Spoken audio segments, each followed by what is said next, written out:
Okay, welcome back to welcome back to my channel, everyone. Today, I'm super excited because it's the beginning of January 2020. Well, it's the end of January 2021. And if you didn't know, every year I put all my pre-orders in for the first half of the year. My pre-orders took a long time to get here. I don't know what's going on, but they're finally here. All my pre-orders for January. These are all my pre-orders for the month of January. Yes, all of these came out in January, and I'm going to tell you about them, talk about them, and I'm excited for all of these, so there's no need to say I'm excited because I know I'm going to say I'm so excited to read this, but I'm excited for all of these. All of these are so good. Well, I'm assuming they're good because you'll see. But first, before we start, I have two books that were sent to me by publishers. This one was sent to me by Crown, and I was able to get both of these books through the Hear Our Voices book tours. The first book is Chlorine Sky by Mahogany L. Brown. This is a book told in verse, as you can see. I've already read this one. I read it the day I got it. It was very quick, and it's just a coming-of-age story about a girl who's struggling with friendships, relationships, family dynamics. It was really good and very quick read. Pick it up. It's so beautiful. Ugh, I love it. And then it's purple on the inside. Very beautiful. The second book I was sent by HMH Teen. You've probably already seen it if you've seen my other videos. I did a reading vlog. It's Some Other Now by Sarah Everett. This is a story. This is a novel about a girl who she's mixed. She's black and white, and her mother struggles with depression, so she has found this other family that she connects to. She goes over their house. She's very close with this family, and then the summary starts off with a kiss that changes everything. So there's two brothers and a mom in this family, and she ends up kissing one of the brothers, and to see what drama ensues afterwards, you bounce back and forth between the past when she was really close with this family to the future where she doesn't communicate with them any longer. It includes a fake dating trope. It includes death, sickness, so trigger warnings for those. But I really enjoyed this one as well. Watch my reading vlog if you want to know more of my thoughts on this novel. Some Other Now by Sarah Everett. Ooh, not put this on. Next book. There's a lot. I went overboard. Amari and the Night Brothers by B.B. Alston. This, oh my goodness, there's a trailer. If you haven't seen the trailer for this, it's so cute. This little black girl in that trailer is so cute. Oh my goodness, it's the same girl that's on the cover. It's a little animation. But this follows a girl whose brother is missing, but everyone believes he's dead, but she still believes he's still alive. And one day while going through his closet, she finds this invitation to this program called, make sure I get this right, the Bureau of Supernatural Affairs. She decides to go. There she finds other people who've been studying magic for a long time, and then the magic she somehow acquires, I'm not sure how, is considered an illegal kind of magic, so she's very isolated here, and it just follows her story and journey through this. And I'm sure we'll find out what happened to her brother, because I'm with Amari, I don't think her brother's dead either, but we'll see. It's so cute. I'm pretty sure this is considered a middle grade. Yeah, it's a middle grade. Just in case you wanted to know, I'm excited to read this. Amari and the Night Brothers. Look how beautiful that is. Oh my goodness. All of these books are beautiful. All of them. Oh, all of these are by black authors, black main characters. All of these. And if there's a black girl on your cover, I'm probably gonna order it. Period. The next book is by a very well-known author. So the next book we have is Remote Control by Nnedi Okorafor. Now this, as you can see, is very tiny, beautiful black girl on the cover.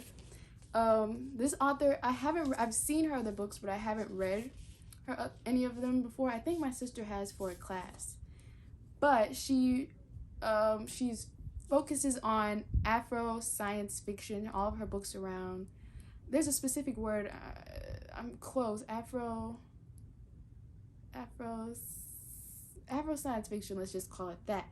But the synopsis for this book is very vague. It's about a girl who they say death is her touch is deadly. Like so I don't know if when she touches things they die.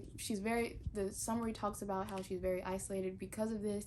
Everything she touches dies maybe, or people who are around her die often. I don't know, but I understand why the summary is very vague, because look how tiny this is. Isn't it? No, it's not written in verse, but it's very tiny. I'm excited to read this. This will be the first book I've actually read by her. So if I enjoy it, I'll probably pick up the rest. Yes, very beautiful. I love this green. Next, we have a book that's probably not yet. Next, we have Angel of Greenwood by Randy Pink. Now this book, probably will be my next read. I'll probably pick this up as soon as I finish filming this video, but it follows two teens in Tulsa, Oklahoma, the Black Wall Street, who work together driving around this like mobile library or something, and it follows the drama and the events that occur in Tulsa, Oklahoma on Black Wall Street the day everything goes down. If you don't know, a bunch of white people came, bombed Tulsa, Oklahoma, burned down black business, terrorized black people, and I'm excited. This is probably the first historical fiction I've ever read that takes place in Tulsa, Oklahoma on that wretched day. So I'm excited to read and see this author's perspective on through the eyes of these two teenagers, a boy and a girl. Let's see, Isaiah Wilson and Angel Hill, Angel of Greenwood. Can't wait. Next is an author no one is a stranger to. This will probably be what I read after Angel of Greenwood, but it's also a historical fiction. How many? Yeah, these are the only two historical fictions I think up here. Yes. But that is Concrete Rose by the Angie Thomas. If you didn't know, fun fact, I'm from the same place as Angie Thomas. She's from Jackson, Mississippi. That's where I grew up. If you don't know, if somehow you don't know who Angie Thomas is, she's the author of The Hate You Give and On the Come Up. I was gonna say off the record, On the Come Up. I read both of them. I went to her signings. Concrete Rose it's a prequel to The Hate You Give. It follows Star's father, Maverick, and what he went through as a teenager. If you read the first book, you know that he was a teen father. He had Star's brother at a really early age, so that follows his life being a teen father, dealing with that. I can't wait to read this historic Maverick. I wonder if this one's gonna become a movie. I hope so. If they do, they need to bring the father from the movie. That'd be really good. But Concrete Rose, I can't wait to read it. Next is One of the Good Ones by Maika Mulit and Maritza Mulit. This, if you haven't heard of this author duo, let me go get their book right now. They wrote it's a sister duo. They wrote Dear Haiti, Love Elaine. They're a sister duo. They're both Haitian. Well, obviously, if they're sisters, they're Haitian. But first, let's talk about this one. One of the Good Ones follows sister who's, I believe it's her sister. Is it her friend? Yes. It's a sister. One of her sisters is an activist for Black Lives Matter, police brutality, and she ends up getting killed at one of these rallies. And so it's about her family dealing with the grief, what happens with the family after their loved one becomes kind of, I don't want to say martyr because it's kind of terrible, but the word the summary uses is immortalized victim in the fight against police brutality. I'm very excited to read this because I loved a book that I don't hear a lot of people talking about. Their book was, I read this last summer. It was so good. It's about a girl who gets sent back to Haiti, where she grew up, because of something that happened at school, and she has to work on her project while she's there. It was so good.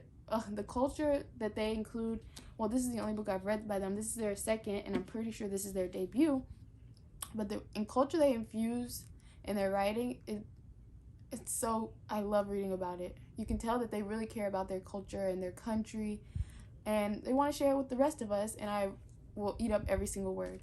So maybe take out both of these books, because I don't see a lot of people talking about them. Go do it.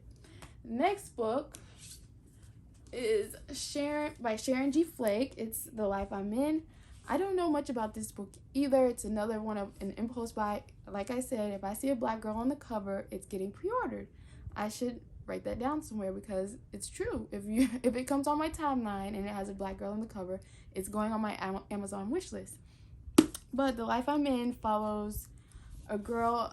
The summary talks about how she ends up not in her home anymore. She's very strong-minded, but when she leaves home and on this bus, she ends up getting sex trafficked, and it follows her journey dealing with that.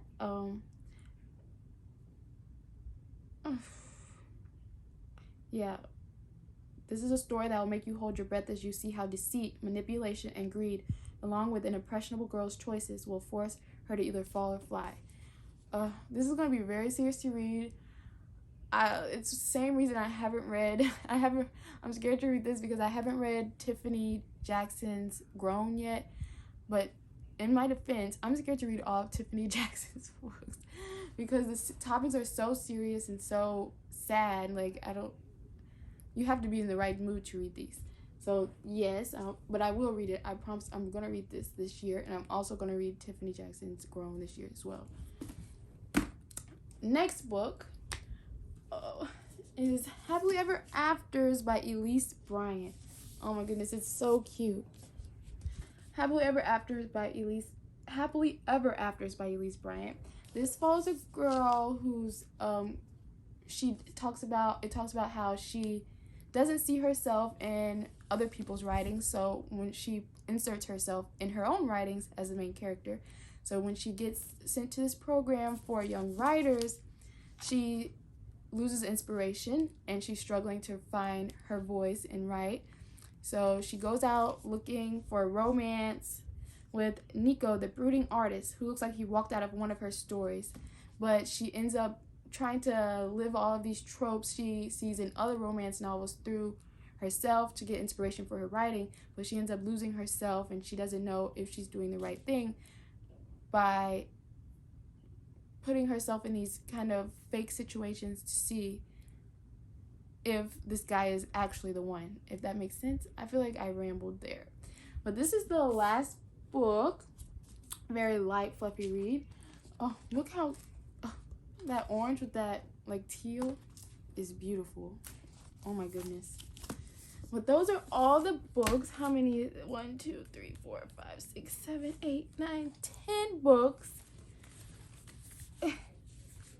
If you didn't know what I'm going to be reading next month, here it is. This is my TBR for February. Let me see if I can pick up. Oh, I don't know if I can pick them up. Okay, let's see. I'm just going to sit them in my lap like this. That's cute, cute, cute. Oh, next month's Black History Month. Oh, so perfect. So pick up some black books next month. Pick up some black books the month after as well. Pick up some black books this month.